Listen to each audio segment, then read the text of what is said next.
Kakinada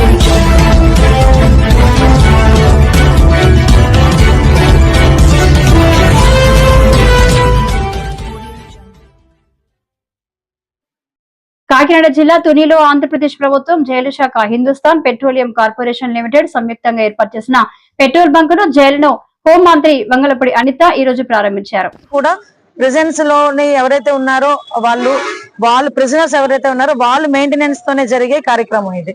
especially లోపల వాళ్ళు శిక్ష అనుభవిస్తున్న వాళ్ళందరూ కూడా బయటకు వచ్చేటప్పుడు ఒక పరివర్తనతో రావాలి, ఒక మార్పుతో రావాలి.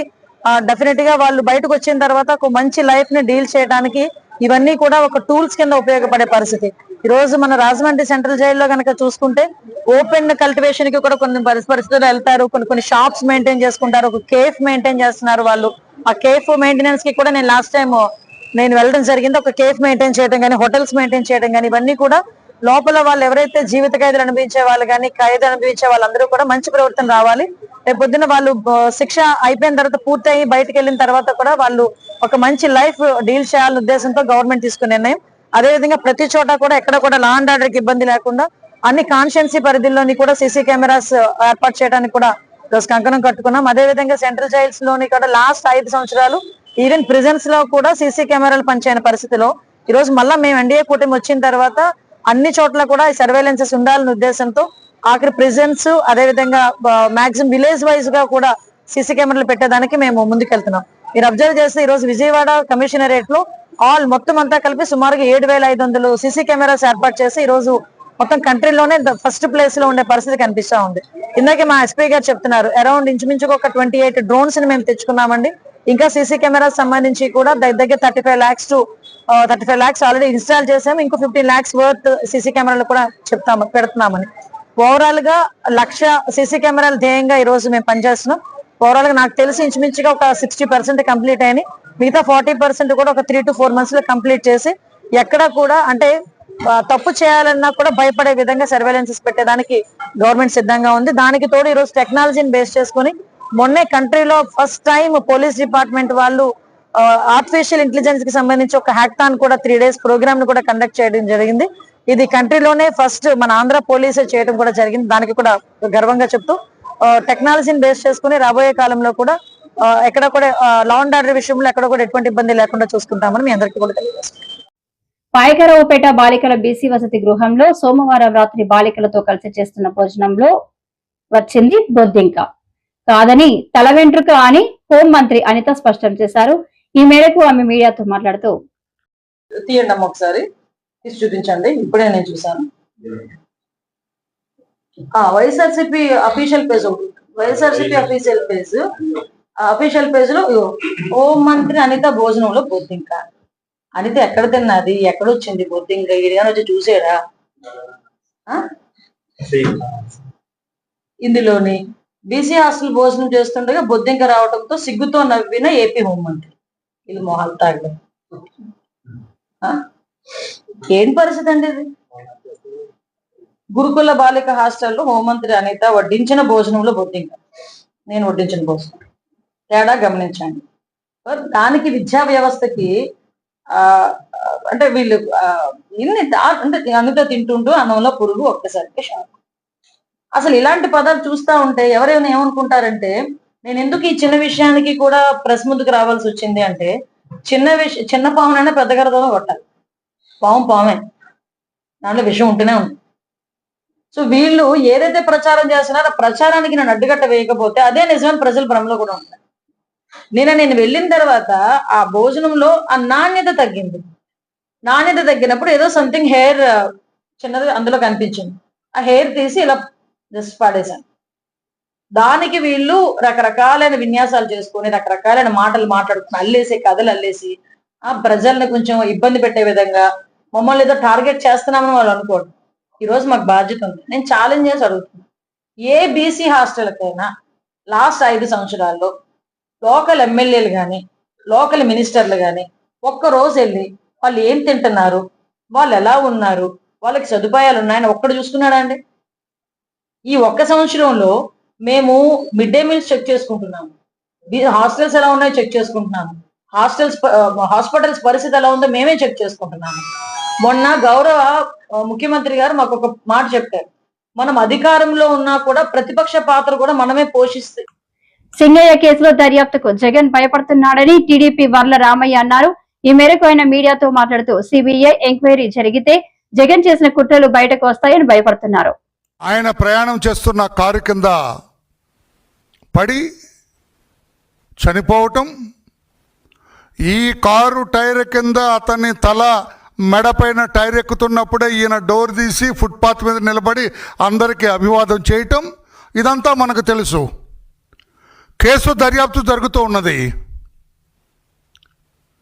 ఎఫ్ఐఆర్ ఇష్యూ చేశారు. కారులో ఉన్న వాళ్ళని కూడా బాధ్యులను చేస్తూ ఎఫ్ఐఆర్ ఇష్యూ చేశారు. జగన్మోహన్ రెడ్డి గారు ఎందుకో సింగయ్య కేసులో దర్యాప్తు అంటే భయపడుతున్నాడు ఆయన. I don't know why. Singaiah కేసు దర్యాప్తు చేస్తుంటే జగన్మోహన్ రెడ్డి గారు భయపడుతున్నారు, గజగజ వణుకుతున్నారు.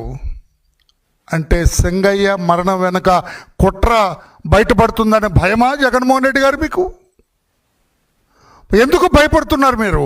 ఆ దర్యాప్తు ఆపాలని మీరెందుకు తాపత్రయపడుతున్నారు, కంగారు పడుతున్నారు మీరు? ఆ జరిగిన నేరం అంతా కూడా ఆ డ్రైవర్ మీదే తోసేయాలని చూస్తున్నారు. డ్రైవరేనండి, మాకేం సంబంధం లేదని చెప్తున్నారు.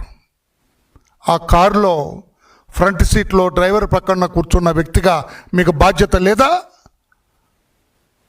మీ కారు కింద ఎవరన్నా పడి ప్రమాదానికి గురైతే, గాయాల పాలైతే డ్రైవర్ పక్కన కూర్చున్న వ్యక్తిగా, తాత్కాలిక కారు ఓనర్గా, కారు ఎవరో అవ్వచ్చు ఓనర్గా మీరు అక్కడ కూర్చున్నారు.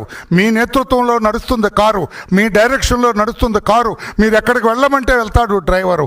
ప్రమాదానికి గురైనప్పుడు మీకు బాధ్యత లేదా జగన్మోహన్ రెడ్డి గారు? కారులో కూర్చున్న పెద్ద మనిషిగా మీరు నాకేం తెలుసు డ్రైవర్ అంటారా? మీకు బాధ్యత లేదా అని చెప్పి నేను అడుగుతున్నాను. నేను మీ కళ్ళ ముందే ప్రమాదానికి గురైన వ్యక్తిని మీ కార్యకర్తలు బరబరా ముళ్ళ పొదల్లోకి ఈడ్చి పడేస్తే మీకు మానవత్వం లేదా జగన్మోహన్ రెడ్డి గారు? ఆపండి, అంబులెన్స్ని పిలవండి, ప్రథమ చికిత్స ఆసుపత్రికి తీసుకెళ్దాం, మన కారులోనే తీసుకెళ్దాం పద అనాల్సిన బాధ్యత లేదా మీకు? నాకేం సంబంధం లేదు, డ్రైవర్ అంట. మీ వాళ్ళని ఎందుకు వారించలేదు? ముళ్ళ పొదల్లోకి లాగుతారంటే అట్లా ఉండండి, లేకపోతే వేరే కారులో తీసుకెళ్ళండి, పలానా హాస్పిటల్కి తీసుకెళ్ళండి, ప్రథమ చికిత్స చేయండి, అతను బాగు చేయండి అని చెప్పాల్సిన బాధ్యత లేదా? మీరు వెంటనే స్పందించి అతన్ని వెంటనే. కృష్ణదేవిపేట అల్లూరి పార్కులో ఈ నెల 4న జరిగే అల్లూరు జయంతి ఏర్పాట్లు స్పీకర్ చింతకాయల అయ్యన్న పాత్రుడు పర్యవేక్షించారు. ఈ జయంతిని ప్రభుత్వం అధికారికంగా నిర్వహించనుందని స్పీకర్ అన్నారు. అందరికీ నమస్కారం అండి. ఈ నెల 4వ తారీఖున, అంటే జూలై 4వ తారీఖున విప్లవ వీరుడు, మన అందరికీ ఆరాధ్య దైవం లేటువంటి అల్లూరి సీతారామరాజు గారి 128వ జయంతి వేడుకల్ని ప్రభుత్వ పరంగా చేయడం కోసం మన ముఖ్యమంత్రి చంద్రబాబు నాయుడు గారు నిర్ణయం తీసుకోవడం జరిగింది. అంచేత మనందరం కలిసి 4వ తారీఖున మన కృష్ణదేవిపేట గ్రామంలో అల్లూరి సీతారామరాజు గారి పార్కులో అతని జయంతి కార్యక్రమాన్ని ఘనంగా చేయాలని చెప్పి పెద్దలందరూ కూడా నిర్ణయం తీసుకోవడం జరిగింది. అంచేత ఆ కార్యక్రమానికి మన ప్రాంతంలో ఉన్నటువంటి అల్లూరి సీతారామరాజు గారి అభిమానులు, పెద్దలు, అందరి పార్టీ నాయకులు కూడా వచ్చి ఆ కార్యక్రమాన్ని విజయవంతం చేయవలసిందిగా నేను మనస్ఫూర్తిగా కోరుకుంటున్నాను. అందరూ రండి, మన అభిమాన విప్లవ వీరుడు అల్లూరి సీతారామరాజు గారి జయంతిని ఘనంగా చేసుకుందాం. అందరూ ఉదయం 10 గంటలకే వచ్చి ఆ కార్యక్రమం అయ్యే వరకు ఉండి ఆ కార్యక్రమాన్ని విజయవంతం చేయవలసిందిగా కోరుకుంటున్నాను. అలాగే మన ప్రాంతంలో ఉండే అధికారులు కూడా, అన్ని డిపార్ట్మెంట్ తాలూకు అధికారులు కూడా వచ్చి మీరు కూడా పార్టిసిపేట్ చేసి ఈ కార్యక్రమాన్ని విజయవంతం చేయవలసిందిగా కోరుతున్నాను. ఈ కార్యక్రమానికి మన ఇన్ఛార్జ్ మంత్రి గారు రవీందర్ గారు, అలాగే మన టూరిజం మంత్రి గారు, మన అనకాపల్లి ఎంపీ గారు, ఈ కార్యక్రమంలో మరో ముఖ్యమైన వ్యక్తి విజయనగరం ఎంపీ గారు అప్పలనాయుడు గారు, కలిశెట్టి అప్పలనాయుడు గారు అని ఆ ప్రాంత ఎంపీ గారు, వారిని కూడా నేను ఇన్వైట్ చేశాను. ఎందుకంటే వారు నేను అడగకపోయినా అల్లూరి సీతారామరాజు గారి పార్క్కి తన ఎంపీ నిధుల నుంచి 10 లక్షల రూపాయలు ఇవ్వడం జరిగింది ఈ పార్క్ డెవలప్మెంట్ కోసం. అసలు నేను అప్పుడు అడగలేదు అతనే ఢిల్లీలో ఒక రోజు కల్పించి అయ్యన్న పాత్రుడు గారు మీరు పార్క్ డెవలప్ చేస్తారని తెలిసింది, నేను 10 లక్షల రూపాయలు ఇస్తానని చెప్పి వెంటనే పంపించారు. అంచేత శాంతి భద్రతల సమస్యలు సృష్టించడానికే వైఎస్ జగన్మోహన్ రెడ్డి జైలు యాత్రలు, అడ్డంగా దోచేసిన సొత్తుతో రౌడీ షీటాలు, గంజాయి బ్యాచ్ ను పోగేసి ఫ్యాక్షన్ పాలిటిక్స్ చేస్తామంటే కుదరదు, పోలీసులు తాట తీస్తారు అని ఎమ్మెల్యే సోమిరెడ్డి అన్నారు. ఎల్లుండి 3వ తేదీ కాకాని గోవర్ధన్ రెడ్డి ఆయన ఎమ్మెల్యేగా మంత్రిగా దుర్మార్గాలు పాపాలు చేసిన ఆయన్ని చూసేదానికి రప్ప పార్టీ ఆయనే చెప్పుకున్నాడు, రప్ప ఆడిస్తామని. ఆ పార్టీ అధ్యక్షుడు జగన్మోహన్ రెడ్డి వస్తున్నాడు. నేనేమంటానంటే రేపు కూడా అంతకుముందు ఆ రెంటపాళ్ళకెళ్ళి ఆ బెట్టింగ్ రాయుడు విగ్రహావిష్కరణ, నాగమల్లేశ్వరరావు గారి నిన్ను నమ్ముకొని నువ్వు వైనాట్ 175 అంటే బెట్టింగ్లు కట్టి ప్రాణాలు తీసుకున్న ఆయన విగ్రహావిష్కరణ మనం ఎక్కడ చూడలే. ఒక మాజీ ముఖ్యమంత్రి నువ్వు ఆ రోజు నువ్వు పర్మిషన్ తీసుకుంది ఆయన విగ్రహావిష్కరణ, కానీ 80-90 కిలోమీటర్లు ర్యాలీ, 9 గంటల ర్యాలీ, 600 చిల్లర మంది పోలీసులు నీకు ఇచ్చారు, అయినా 3 ప్రాణాలు తీసుకున్నావు. ఇప్పుడు ఏం చేస్తున్నారు? Just permission. మీకు పోలీస్ పర్మిషన్ ఏమిస్తుంది? ఇచ్చింది మీరు వచ్చి చూసిపోతారు, మీతో కూడా ఒక 25 మంది 50 మంది ఉంటారు, అంతవరకే. మీరు అడిగింది అదే. కానీ ఇప్పుడు తలశీల రఘురాం గారు మీ పార్టీ నాయకుడిని పంపించి వారం రోజుల నుంచి అన్ని నియోజకవర్గ ఇన్ఛార్జీలను కూర్చోపెట్టి 60-70 వేల మందిని మొబైలైజ్ చేయాలా? మీరు ఎంతైనా ఖర్చు పెట్టండి, ఎవరినైనా తీసుకురండి, రౌడీలు తీసుకురండి, గంజాయి బ్యాచ్ని తీసుకురండి, రేపు అక్కడ రఫాడించాలా? ఏంటి నాకు అసలు అర్థం కావటంలే. ఏంది కాకాని గౌతమ్ చేసిన దుర్మార్గాలు పాపాలకి మీరు 1000 మంది జనాన్ని మొబైల్ డబ్బుండాయని చెప్పేసి అందరు సంపాదించుండారు బాగా, వాళ్ళందరూ ఖర్చు పెట్టి రేపు జనం తీసుకురావాలి, మళ్ళీ 2-3 చావాలి. మొన్న మీరు చేసిన పాపానికి 3 ప్రాణాలు పోయినాయి. ఒక సింగయ్య ప్రాణం పోయింది, రోడ్లో అంబులెన్స్ లో ఒక ఆయన చనిపోయినాడు, కార్ యాక్సిడెంట్ చనిపోయినాడు. కనీసం ఆ బాడీని హాస్పిటల్లో చేర్పించే హ్యుమానిటీ లేదు మీకు. అంత దుర్మార్గంగా ప్రవర్తించినావు. ఫ్యాక్షన్ పాలిటిక్స్ చేయాలనుకుంటున్నావు జగన్మోహన్ రెడ్డి, కుదరదు. చంద్రబాబు నాయుడు గారు ముఖ్యమంత్రిగా ఉన్నంత వరకు నీ ఫ్యాక్షన్ పాలిటిక్స్ కుదరదు. కడపలో నేను వేట్ చేయలేవు, అటువంటి పరిస్థితి నీకు వచ్చింది. బట్ ఈ రోజు మీరు చేసే నీకు అంతెందుకు, ఇప్పుడు కాకాని గోవర్ధన్ రెడ్డి తోటి ముద్దాయి పంటపాళెం అతను మళ్ళీ తెలుగుదేశం నాయకుడిని మొన్న కత్తులతో పొడిచేస్తున్నాడు. జస్ట్ 5 days బ్యాక్ చచ్చిపోయి బతికాడు అతను. అర్ధరాత్రి 2:30 దాకా ఆపరేషన్లు చేసినారు. నీ తోటి ముద్దాయి ఇప్పుడు కొత్తగా కేసుల్లో తోటి ముద్దాయి అంటే అటువంటి వాళ్ళని ఇంకా ఎంకరేజ్ చేసేదానికి మీరు వచ్చేసి ఇంత గందరగోళం చేయాలని చెప్పేసి ప్లాన్ చేస్తున్నారా? నాకు అర్థం కావట్లేదు. It's unfortunate. మేము చెప్తున్నాం, స్పేర్ చేసే ప్రసక్తే లే. ఎవరైనా వెనక వచ్చిన వాళ్ళు కన్నా తోక ఆడిస్తే, మీరు చెప్పినట్టు ఏదో గంగమ్మ తిరునాళ్ళల్లో పొట్టేళ్ళని నరికినట్టు రప్ప ఆడిస్తాం, నరికేస్తామంటే ఆ ప్లే కార్డ్స్ పెట్టుకొని నువ్వు పెద్ద ఉపన్యాసం ఇచ్చావు. తప్పేంటి అని చెప్పినావు. తప్పేంటి అన్నావు. ఒక మాజీ ముఖ్యమంత్రి. ఈ కర్మ ఇది. ఈ రాష్ట్రం నీ బోటి ముఖ్యమంత్రిని చూడటం ఆంధ్ర తెలుగు ప్రజల కర్మ, అంతమించి ఇంకేంలే. అందుకని ఇవన్నీ కుదరదు. మీ నాయకులు ఏదేదో మాట్లాడుతున్నాడు. ఇప్పుడు ఒక ఆయన కోవూరు ఆయన మాట్లాడినాడు. కోవూరు ఆయన సంగతి ఏందో, ఆయన కథ ఏందో అందరికీ తెలుసు. నోటికి వచ్చినట్టు మాట్లాడితే కుదరదు.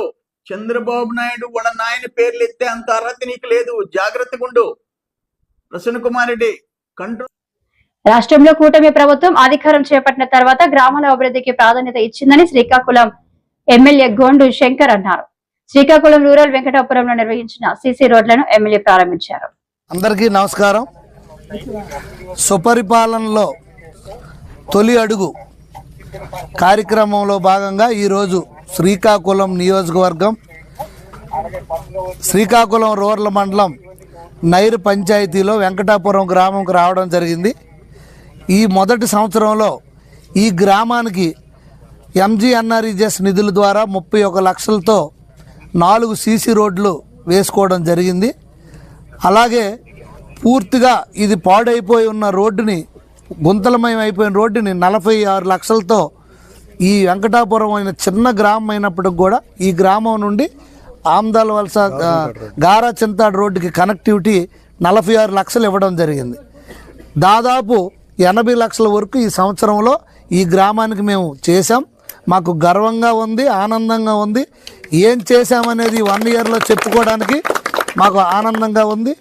అలాగే ఇంటింటికి వెళ్ళి మేము సర్వే గౌరవ జాతీయ పార్టీ అధ్యక్షులు శ్రీ నారా చంద్రబాబు నాయుడు గారు, అలాగే జాతీయ తెలుగుదేశం పార్టీ ప్రధాన కార్యదర్శి లోకేష్ అన్న గారి ఆదేశాల మేరకు ఇంటింటికి వెళ్ళి కూడా మేము సర్వే, సుపరిపాలనలో తొలి అడుగు సర్వే కూడా చేస్తున్నాం. ప్రతి ఒక్కరి దగ్గర ఫీడ్బ్యాక్ తీసుకుంటాం. ఇంకా సమస్యలు ఏమైనా ఉంటే మేము తప్పకుండా సరిదిద్దుకుంటాం. సరిదిద్దుకొని ప్రజల మన్ననలు పొంది మళ్ళీ 2029లో మళ్ళీ ఎన్డీఏ కూటమి విజయదుందుబి మోగించడానికి మేము చర్యలు తీసుకుంటాం. ప్రజలందరికీ సుపరిపాలన ఇచ్చి సంక్షేమం అభివృద్ధి ధ్యేయంగా, పరిపాలన ధ్యేయంగా ముందుకి వెళ్తున్నాం.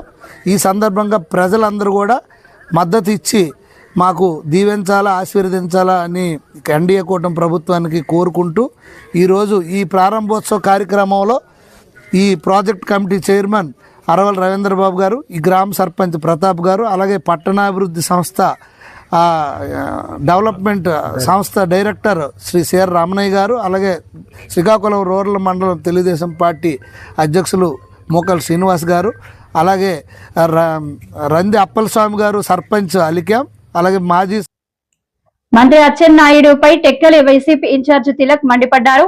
టెక్కల్లోని పోర్టు రోడ్లలో ఆయన మీడియాతో మాట్లాడారు. మంగళవారం జరిగిన పెన్షన్ల పంపిణీ కార్యక్రమంలో జగన్మోహన్ రెడ్డిపై అచ్చెన్నాయుడు వ్యాఖ్యలను తిలక్ ఖండించారు.